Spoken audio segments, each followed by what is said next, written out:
idol, magluto naman tayo ng pork curry. Madali lang to idol, tara sabayan mo ako. So ayan, hiniwa ko lang yung pork meat ng cube mga idol para mas madali siyang hiwain.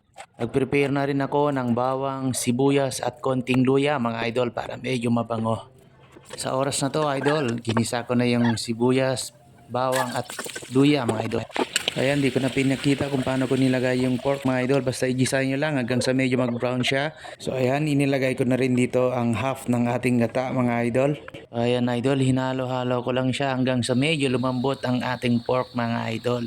Sa oras na to idol, pinurito ko ng ating patatas, carrot at saka yung red pepper para itatoppings na lang natin ito mamaya pag lumambot na mga idol. Di ko na nga pala pinakita kung paano ko nilagay ang curry powder mga idol. Dito nilagay ko na itong mga gulay mga idol. Nilagyan ko nga pala siya ng sili na maanghang mga idol para medyo masarap. Ayan, luto na ang ating pork curry mga idol. Sarap! Tara, kain na idol!